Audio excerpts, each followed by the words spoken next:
Bienvenidos un día más al Muguera Traumatólogos. En la última cápsula os expliqué las generalidades de la artrosis en los dedos trifalángicos. Hoy me voy a centrar en las técnicas quirúrgicas que se aplican con más frecuencia en esta patología cuando fracasa el tratamiento conservador. Así que, sin más dilación, a por ello.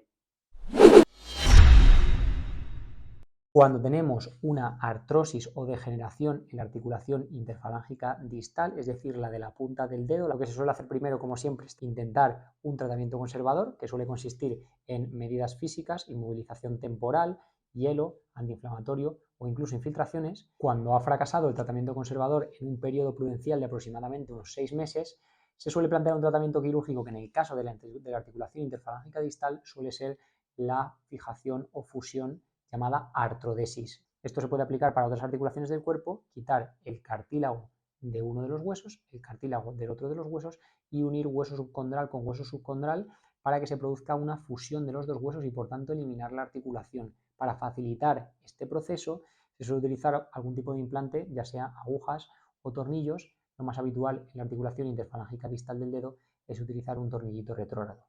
Y con esto lo que hacemos es que permitimos la movilización precoz posoperatoria al tener la articulación o la exarticulación fija con un tornillo, mientras se facilita la fusión o artrodesis de la articulación interfalángica distal. ¿Por qué realizamos este procedimiento? Porque al eliminar la movilidad de la articulación también estamos quitando el dolor. Estamos sacrificando la movilidad de esa articulación que ya estaría muy deteriorada por la artrosis para quitar el dolor. Es decir, que el dolor lo eliminamos al quitar los cartílagos y quitar el estímulo que está provocando el dolor fusionando la articulación. ¿Qué haríamos si esta degeneración se produce un poquito más atrás, en la articulación interfalángica proximal, que ya es un poquito más delicada por varios motivos? Tiene más movilidad, aproximadamente unos 90 grados, es más sensible a las cirugías porque provoca más rigidez. En esta articulación, cuando hay una degeneración articular, siempre vamos a intentar conservar parte de la movilidad colocando una prótesis.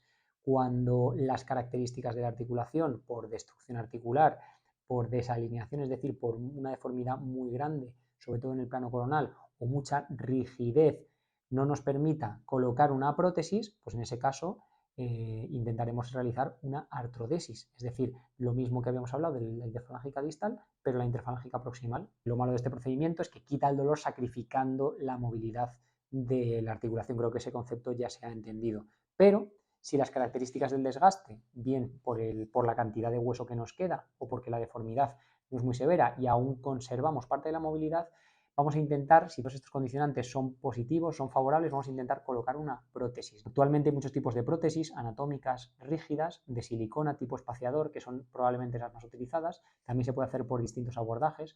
El objetivo es eliminar el dolor, conservando la mayor parte de la movilidad preexistente o prequirúrgica y corregir parte de la deformidad. Tiene unas limitaciones, la prótesis interfalángica proximal, que hay que tener en cuenta y que vuestro traumatólogo tiene que informaros de ellas antes de plantearos ese tratamiento o una artrodesis o fijación de la articulación, como hemos comentado en la articulación interfalángica distal. Y con esto yo creo que ya hemos repasado los conceptos más importantes de artrosis o degeneración articular, artrodesis más frecuentemente aplicada en la articulación interfalángica distal y prótesis en los dedos trifalángicos que habitualmente se coloca en la articulación interfalángica proximal. También se puede protetizar la metacarpofalángica. La interfalángica distal no tiene una prótesis eficaz, no se suele colocar.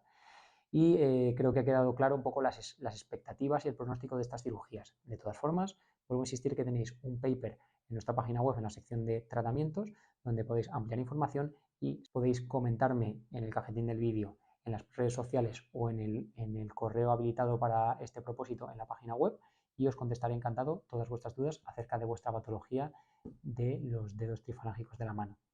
Así que os animo.